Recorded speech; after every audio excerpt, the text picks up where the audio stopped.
What are some of the core concepts and beliefs of the Hindu religion? Okay, so the Hindu religion is a little complicated. So this is definitely a narrowed down version. Otherwise, we'd take days to record this video. But the Hindu religion is unlike other religions in that really it boils down to a way of life.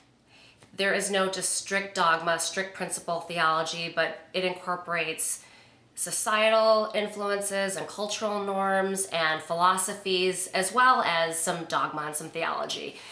In a nutshell, that's a little bit elusive, so I will talk about some of the basic precepts. One of the things is we believe in reincarnation.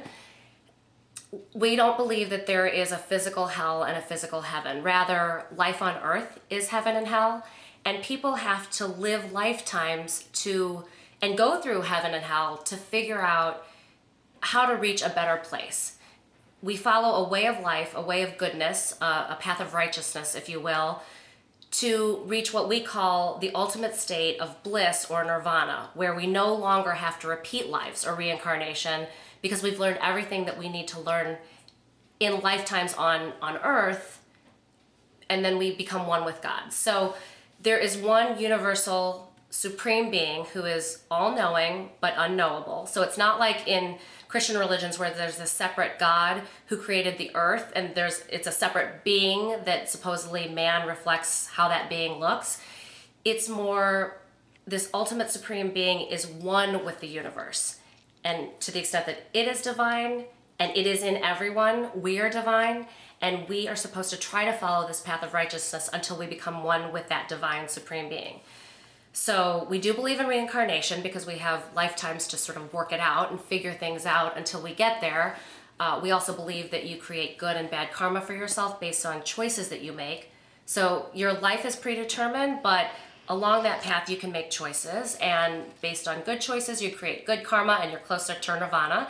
And if you make bad choices, you just have a little bit more to learn and you might come back for more lifetimes.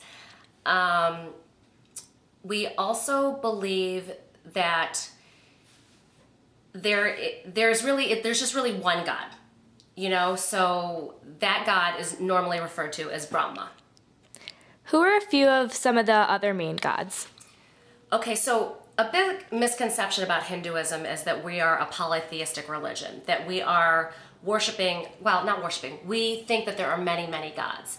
And that's sort of true and untrue. We really believe there's one universal supreme being, normally referred to as Brahma. But if you've heard anything about Brahma, you will also hear that name in conjunction with Vishnu and Shiva. Brahma being the creator, Vishnu being the protector and preserver, and Shiva being the destroyer or the judge. But the truth of the matter is, those are just three aspects of the one universal higher being. And then all those gods and goddesses that you hear about, like the elephant-headed goddess Ganesh or the eight-armed goddess Durga, they're all just manifestations or representations of the one supreme being. There's a lot of mythology in Hinduism, so there's a lot of stories told, but it's all coming back to the same thing, and that is stories of living on the right path. What are a few things prevalent in Hindu culture, and what are some important traditions that occurred in your life and the Hindu culture? Okay, so I said that there's one God, and I believe that there is only one God. However, these gods and goddesses that are sort of, representations of God, play an important role in culture and in tradition in Hinduism. So I believe that India and Nepal are really the two main countries where Hinduism is really prevalent. In those countries, you will see worship being done all the time with these gods and goddesses. And it's called puja. Worship is called puja. You'll walk into a house of worship every day. In most cases, culture is religion, religion is culture. And it's really important. You'll have, clay structures of these gods and goddesses, and you'll see a Hindu priest speaking Sanskrit, speaking right from the Vedas, the religious scriptures, worshiping gods, offering flowers, food, drinks, sweets to these gods and goddesses.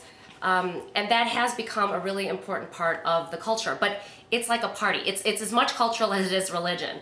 Because if you walk into one of these houses of worship, you might see a Sanskrit speaking priest there, but most of the people are coming in and out, and they're socializing and they're talking and they're half listening. They're offering some flowers, but it's really kind of it's a big party. They don't even understand what's being said in Sanskrit.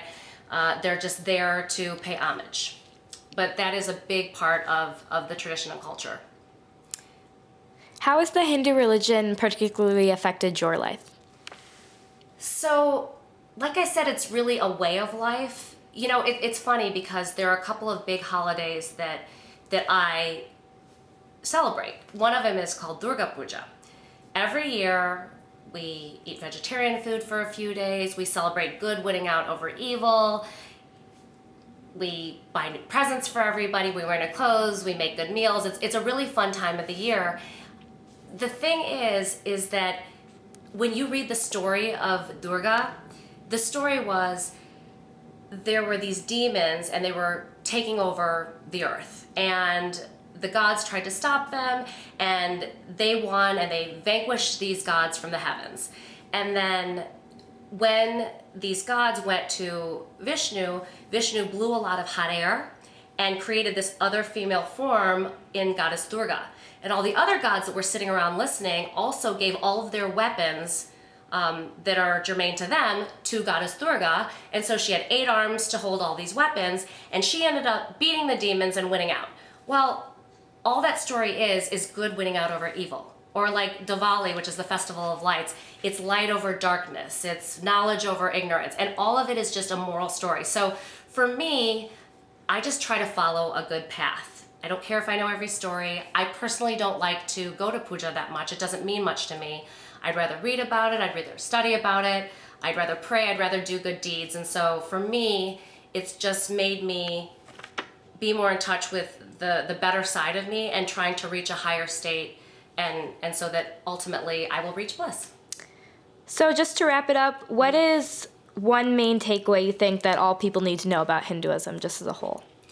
Well, for me, I think that a lot of Hindus believe this. Everybody worships one God.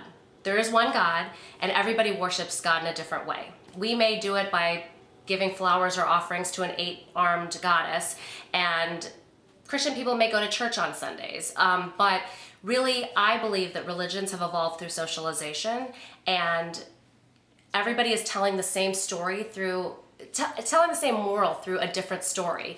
And that's just to be a good person, to try to respect others, to be kind to others, and live a life that is on a righteous path. And that's how I try to live my life. Thank you. You're welcome.